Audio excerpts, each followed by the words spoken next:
क्षेत्र में भी सुबह से ही बारिश हो रही है। तेज बारिश से बेलड़ा और बडेड़ी राजपूतान गांव तालाब में तब्दील हो गए हैं। ग्रामीणों के घरों में पानी घुस रहा है, साथ ही सड़कें भी जलमग्न हो गई हैं, जिसके चलते ग्रामीणों को भारी बारिश से दो चार होना पड़ रहा है।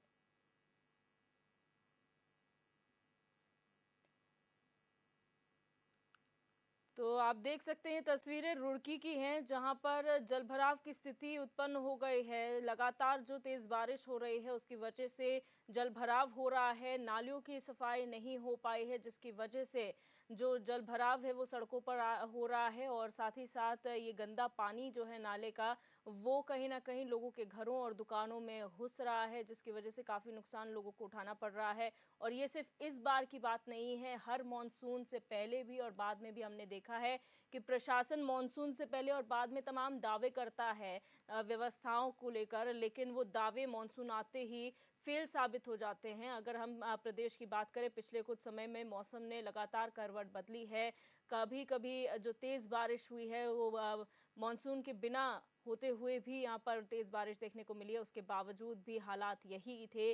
तब भी प्रशासन ने इससे कोई सीख नहीं ली है, और अब मंजर ये है कि मॉनसून ने दस्तक दे दी है, और ऐसे में प्रशासन की तैयारियां नाकाफी हैं और तमाम दावे फेल साबित हुए हैं। आप तस्वीरों में साफ तौर पर देख सकते हैं घरों में कितना पानी भरा हुआ है, सड़कें तालाब में तब्दील हो गई हैं।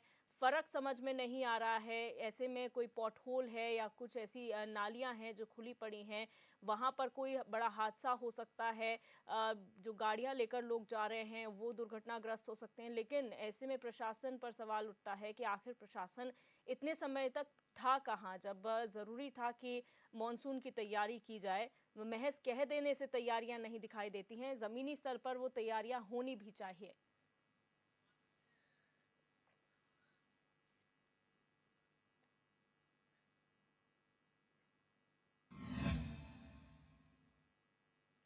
और हमारे साथ हमारे संवाददाता भी जुड़ चुके हैं लाइव। हल्द्वानी से हमारे संवाददाता पंकज सक्सेना लाइव जुड़े हुए हैं, तो वहीं रुड़की से भी हमारे संवाददाता जुड़े हुए हैं।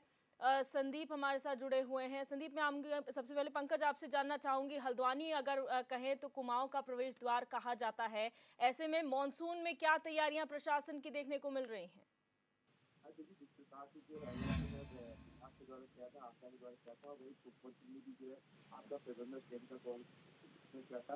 लेकिन सबसे बड़ी बात है कि आज को कुछ दिन पूर्व ही जो जिलाधिकारी पटना जो हमने यहाँ पर आपदा प्रबंधन अधिकारी के साथ एक बैठक की है और साफ तौर पर उन्होंने निर्देशित किया है कि जो भी प्रभावित इलाके हैं उनको पूरी तरह से नुकसान मिल जाए। कोई भी जिस प्रकार से मुख्यमंत्री ने पहले भी कहा, कोई भी अधिकारी अपने मोबाइल को ऑफ नहीं रख सकता, वही जिलाधिकारी को साफ तौर पर निर्देशित किया है कि आपदा को देखते हुए जिस प्रकार से मौसम विभाग ने अलर्ट कर रखा है और खास तौर से जो नैनीताल जिले को, हम्म। तो अगर कोई भी किसी अधिकारी का मोबाइल स्विच ऑफ पाया गया तो उसके विरुद्ध कार्रवाई की जाएगी। वह एसडीआरएफ, जेसीबी और जितने भी आपदा प्रबंधन की टीमें उनको अलर्ट रखा गया है। वही जिलाधिकारी ने साफ तौर से कहा है कि हल्द्वानी के अंदर सबसे ज्यादा जलभराव की जो है समस्या आती है, जिसके देखते हुए नगर निगम की टीम आज से 2 दिन पूर्व ही जो जगह जगह नाले उनकी सफाई करते दिखाई पड़ी। जी जी, अगर पंकज बात करें हल्द्वानी की, तो अब अतिक्रमण होने की वजह से या सड़कें साफ ना होने की वजह से जलभराव की स्थिति हमेशा हल्द्वानी में देखने को मिलती है। इस बार नगर निगम की क्या तैयारियां हैं? क्या वहां पर नजर आ रहा है कुछ तैयारियों के नाम पर?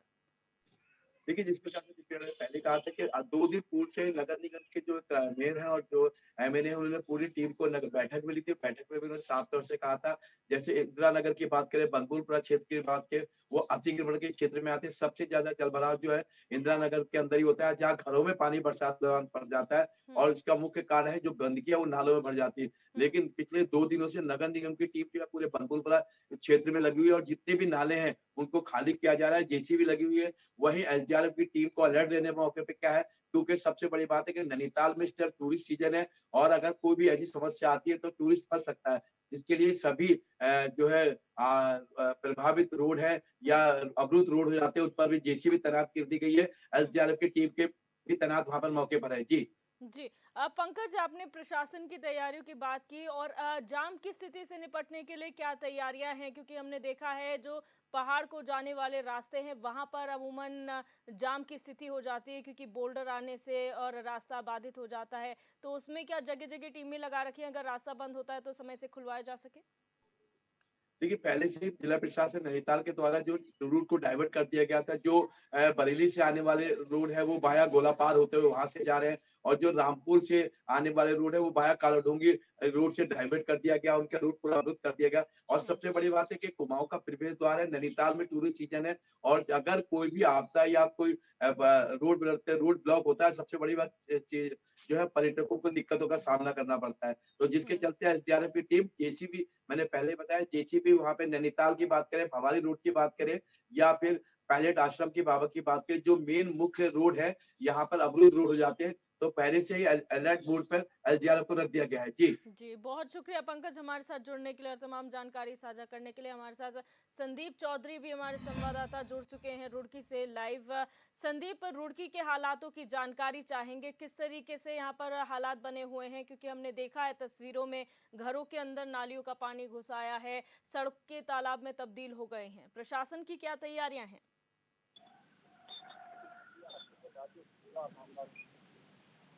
शहर से लेकर दिनार तक का है। हालांकि आपकी किनारे से कहीं न कहीं जहाँ जनप्रतिनिधि लगातार दावे कर रहे हैं नालियों की और अतिक्रमण हटाने की, लेकिन कहीं न कहीं अगर बात की जाए तो अतिक्रमण का स्तूप बना हुआ है और बात करते हैं गांव के तालाबों की, जहाँ गांव के तालाबों पर अतिक्रमण होने के चलते हुए जो तालाब है, तालाब में पानी नहीं जा पा रहा, तालाब का पानी तो लगातार जो गाँव में घुस गया, जिसको लेकर बढ़ेरी राजपुताना की बात करते हैं। बढ़ेरी राजपुताना में घरों में पानी भर चुका है, दुकानों में पानी भर चुका है। वहाँ के जो ग्रामीण है बड़े आक्रोश में, हालांकि जनप्रतिनिधि आते हैं और जाते हैं, एक बड़े वादे करते हैं, लेकिन सभी जो दावे हैं, जो अतिक्रमण के दावे, हटाने के दावे हैं, हम्म। वो सभी धरातल पे कहीं न कहीं ध्वस्त कुछ नजर आ रहे हैं। जी। हालांकि अभी जो बेलडा प्रकरण है, बेलडा प्रकरण में कल सांसद निशंक जी पहुंचे थे, हम्म। हरिद्वार सांसद, और उनका जो काफिला है, हम हम्म। बात करते हैं बेलडा की मुख्य द्वार की, मुख्य हम्म। द्वार से उनका जो काफिला गांव के अंदर गया था और उसी मुख्य द्वार से काफिला जो वापस हरिद्वार पहुंचा है। हालांकि मुख्य द्वार की अगर बात करें, मुख्य द्वार पे कब 3 से 4 फीट पानी जो वहां पे बना हुआ है, कोई हम्म। निकासी नहीं है पानी हम्म। की।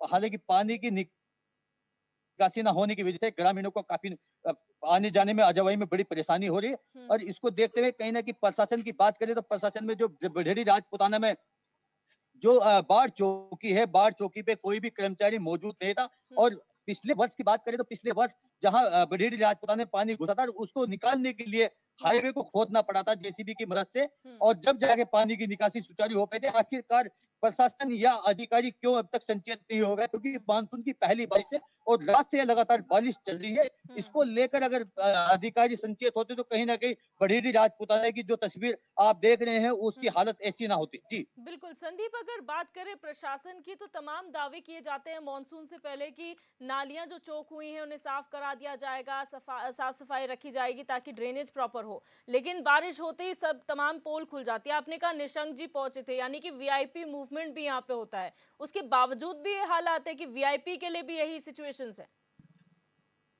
जी, बिल्कुल। देखिए, आपको बता दूं कि अगर बात करें सरकार की, सरकार द्वारा बजट दिया जाता है, लेकिन उस बजट को जो ठेकेदार या जनप्रतिनिधि जो मौके पे नहीं देख पाते जाकर, उसको बजट को पूरा का पूरा ढका लिया जाता है। हम्म। उसी का नतीजा है ये, क्योंकि मानसून की पहली बारिश से ही अगर बात करें तो बडीडी राजपुताना सहित कई गांवों की हालत हम्म। खस्ता हाल है, जिसको लेकर कहीं ना कहीं ग्रामीण है, किसान है, वो संचित है और लगातार प्रशासन के ऊपर आरोप भी लगा रहे हैं। कहीं ना कहीं अगर, क्योंकि जो एक हल्की सी बारिश से ही इतना जल भराव हो चुका है और जीवन अस्वस्थ हो चुका है, ग्रामीणों को आने जाने में, आवाजाही में बड़ी परेशानी का सामना करना पड़ता है। हम्म। अगर मानसून पूरी तरह आ गया और मानसून की दस्तक पूरी तरह आ गई, तो उसको देखते हुए क्या प्रशासन की क्या तैयारी रहेगी, हम्म। ये एक देखने वाली बात होगी। जी। बिल्कुल। एक और आखिरी सवाल मैं आपसे पूछूंगी संदीप, जिस तरीके से निकाय चुनाव नजदीक हैं, ऐसे में तैयारियां सरकार तो कर रही है, पार्टियां कर रही हैं निकाय चुनाव की,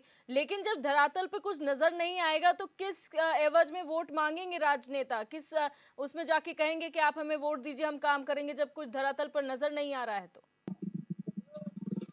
जी, बिल्कुल। भैया, आपको बता दें, अभी काम सरकार के द्वारा कराया जा रहा है, लेकिन काम जहां होना चाहिए वहां काम नहीं हो रहा। जहां खेतों में सड़कें डलवाई जा रही है, हालांकि मुख्य जो द्वार है, किसी भी गांव की हालत ले लीजिए आप, हर गांव की हालत बद से बदतर बनी हुई है, क्योंकि मेन होता है मुख्य द्वार। अगर मुख्य द्वार की स्थिति सही होगी तो आने जाने में ग्रामीणों को, किसानों को या ग्रामवासियों को जो एक आजावाई में परेशानी नहीं होगी। लेकिन बात करते हैं कहीं ना कहीं बजट को जो दूसरी जगह लगाया जा रहा है। पहले अगर सही तरीके से बजट लगाया जाए और जनप्रतिनिधि मौके पे जाकर मौका मुआयना करे और उसके बाद बजट को सही तरीके से लगाया जाए तो तस्वीर अलग ही होगी। लेकिन अगर बजट इस तरीके से ही लगाया गया तो एक आने वाले टाइम में और दिक्कत का सामना करना पड़ सकता है। जी। जी, बहुत शुक्रिया संदीप हमारे साथ जुड़ने के लिए और तमाम जानकारी साझा करने के लिए।